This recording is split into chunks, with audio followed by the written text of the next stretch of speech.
आज के टॉपिक में अपन ने क्या समझा था? पैरेलल और सीरीज किसको बोलते हैं, आपको समझ में आ गया? सीरीज का कंपोनेंट कितना इंपॉर्टेंट होता है ये समझ में आ गया, पैरेलल का कंपोनेंट भी कितना इंपॉर्टेंट होता है ये समझ में आ गया आपको। ठीक है, अब मैंने आपको एनिमेशन थ्रू भी समझाया था। ठीक है, ये किस में लगा है? सीरीज में। और कितने के का है? अगर ये निकल गया तो प्रॉब्लम होगा या नहीं होगा? होगा। और इसको जंपर करने से काम चल जाएगा? नहीं चलेगा, समझ रहे हो? ठीक है, तो सीरीज का कंपोनेंट क्या होता है? दूसरी ओर सिग्नल पास करता है, या वोल्टेज होंगे वोल्टेज पास करता है। और पैरेलल में कोई कंपोनेंट रहा, जैसे कैपेसिटर रहा तो वो फिल्टरेशन करके देता है, डायोड रहा तो एसी में डीसी कन्वर्ट करके देता है। अगर डायोड है निकल भी गया तो कोई दिक्कत पैरेलल में। अगर कैपेसिटर है अगर वो निकल गया तो दिक्कत हो सकती है, लेकिन कब? जब एक या दो कैपेसिटर है और वो निकल गया तो वो आपको लगाने पड़ेंगे, या फिर ज्यादा वोल्ट का कैपेसिटर है तो वो आपको लगाना पड़ेगा। अभी देखो, जो मैंने टॉपिक आपको समझाया उसी टॉपिक पे एक फोन आया है अपने पास। फिरोज सर की किस्मत भी बहुत रंग लाती है। ठीक है, जो फोन अपन ने कल बनाए ना वही सेम मॉडल है। ठीक है, इसमें प्रॉब्लम ये है कि किसी के पास ये गया था टच नॉट वर्किंग के लिए, बट किसी ने इसको खोलने में क्या किया, उसके हाथ से फोन हैंग ऑन लोगो हो गया। देखो, जैसे पावर बटन दबा रहे हैं ना तो सिर्फ लोगो आके जाएगा। देखो, दिख रहा है आपको? परवेज इस पे जूम कर मोबाइल पे।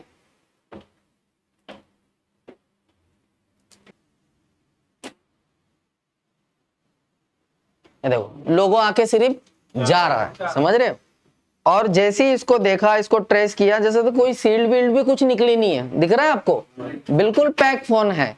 बस बंदे से हुआ ये कि बैटरी कनेक्टर निकालने में कुछ करने में यहाँ पे दो कंपोनेंट निकल गए। क्या निकल गए? सिर्फ ये दो कंपोनेंट्स की वजह से हैंग ऑन लोगो हो चुका है, मतलब लोगो रिस्टार्ट हो चुका है। क्या हो चुका है? अब इस कंडीशन में सीपीयू करो, एमएमसी करो, सॉफ्टवेयर करो, कुछ होने वाला है क्या? मैंने आपको बताया अपनी पहली स्टेप है आई टेस्ट, वो नजरों से देखना है। क्या बताया मैंने आपको? वो नजरों से देख। अब देखो, वो नजर से इसको देखते हैं अपन। अभी देखो, ये है प्रॉब्लम वाला वो, है ना? अब इसमें आई टेस्ट ही करेंगे।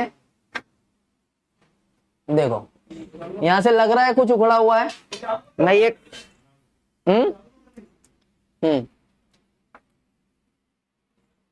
देखो, इधर से तो कुछ लग नहीं रहा है। देखो, एक कैपेसिटर इधर भी टेढ़ा है, दिख रहा है आपको? और नहीं, अब देखो ऐसे जो टिप रहते हैं ना, मतलब वहां कंपनी से ही कुछ नहीं है, समझ रहे हो? निकला हुआ ऐसा हो जाता है, वहां कुछ ना कुछ छूट जाता है। दिख रहा है आपको? हाँ,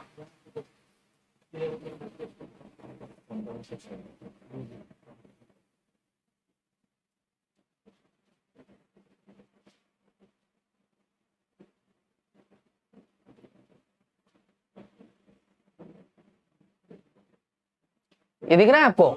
ये निकला हुआ, यहाँ पे थोड़ा सा रेड रेड छूट गया। अब मतलब ये कैपेसिटर टेढ़ा है ना? और बैटरी कनेक्टर पास से दो कंपोनेंट निकले हुए, दिख रहा है? ये तो मैंने करा यहाँ पे, ठीक है? बाकी ये भी ऐसा ही लग रहा था, समझ रहे हो? तो अब अपन यहाँ पे चेक करेंगे कि यहाँ पे क्या था, समझ रहे हो? तो अपन टिप की कूल टेस्टिंग भी कर सकते हैं ना, उससे अपनों को अंदाजा हो सकता है। क्या हो सकता है? समझ रहे हो? 100% अपनों को देखने के लिए सेम बोर्ड या स्कीमेटिक चाहिए, समझ रहे हो? तो अभी अपन कूल टेस्टिंग करते हैं।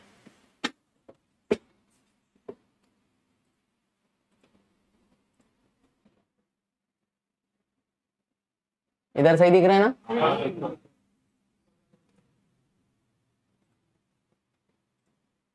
ठीक है, तो एक को क्या करेंगे? ग्राउंड। ठीक है, मैं यहाँ पे पहले डायोड चेक कर रहा हूँ,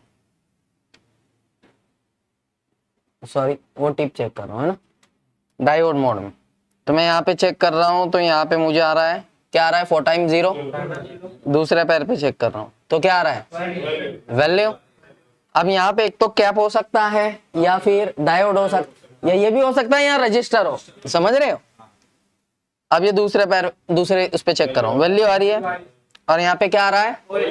OL मीन्स क्या गया है यहाँ पे? सीरीज का कंपोनेंट गया है। अगर दोनों साइड वैल्यू आती तो भी सीरीज का जाता, समझ रहे हो। अब इसको देखने के लिए यहाँ पे क्या लगा है, अब देखो अंदाजा अपन ये काम कर सकते हैं, अगर अपने पास सेम बोर्ड नहीं होता, ये पैरेलल वाले को छोड़ देते और सीरीज वाले को डायरेक्ट जम करके देखते, अगर कम वैल्यू का होता तो अपना काम हो जाता, समझ रहे हो। तो लेकिन अपने पास सेम बोर्ड भी है, क्योंकि कल ही अपन ने फोन बनाया ना, ठीक है। तो देखो ये सेम बोर्ड है अपने पास, ये सेम बोर्ड, मैं यहाँ पे इसमें देखता हूं, दिख रहा है, पहला क्या लगा है, डायोड, दिख रहा है आपको।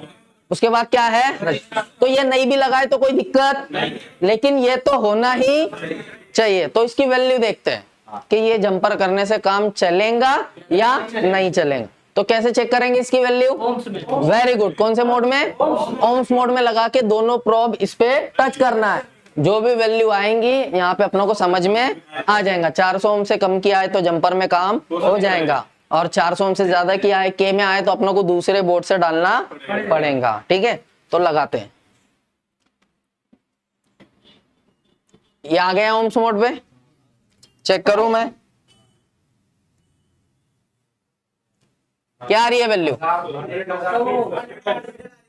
कितना ओम्स है, तो जंपर चलेगा या नहीं चलेगा, जंपर कर देंगे तो अपना काम हो जाएगा ना। तो यहां पे अपन जंपर करते,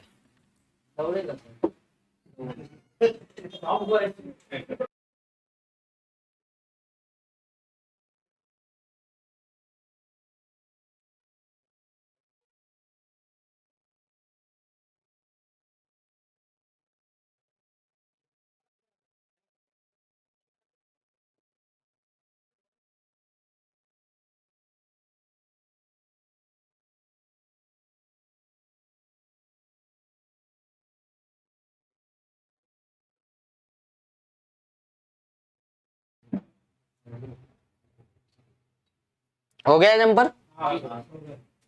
तो अब चेक करते हैं कि वो रजिस्टर के वजह से ही अपना इशू आ रहा था।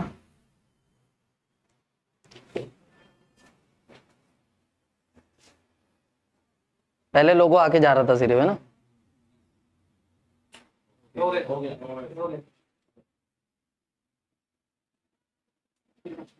पहले इतना भी नहीं आ रहा था ना। मतलब एक रजिस्टर की इंपॉर्टेंस क्या है उसको समझो, आप समझ रहे हो। एक रजिस्टर की वजह से फोन क्या हो गया, लोगो रिस्टार्ट। अगर अपन पहले आई टेस्ट नहीं करेंगे और देखेंगे नहीं, डायरेक्ट सीपीयू एमएमसी, मतलब अपनी हैंड स्किल बन के भी कोई फायदा नहीं है। सबसे पहले अपनों को ट्रेसिंग आनी चाहिए और नजर वैसी रहनी चाहिए, वो मामले में, समझ रहे। चालू हो गया पूरा, अब टच नॉट वर्किंग पे था, है ना। तो मतलब जो कस्टमर ने दिया था जिस कंडीशन में, वो कंडीशन में फोन आ गया। अब टच नॉट वर्किंग के लिए क्या करना है क्या नहीं, उसके लिए अब आपका टच सेक्शन जब होगा तब आपको समझ में आएगा कि इसको कैसे रिपेयर किया जाए, कैसे रिपेयर नहीं किया जाए। तो समझ में आया आपको एक रजिस्टर की। अरे हाँ, हो सकता है देखो अभी इसका जो एक कैप है जो एकदम साइड में छिपा करा है, उसकी वजह से टच नॉट वर्किंग हो, क्योंकि वो चिपक रहा है। तो उसको निकाल के देख लेते हैं अपन, समझ रहे हो।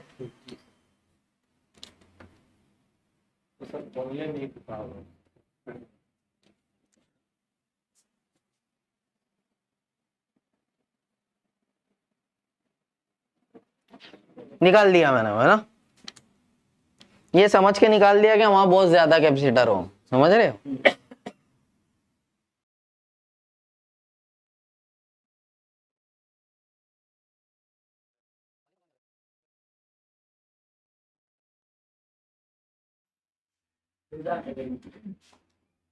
नहीं,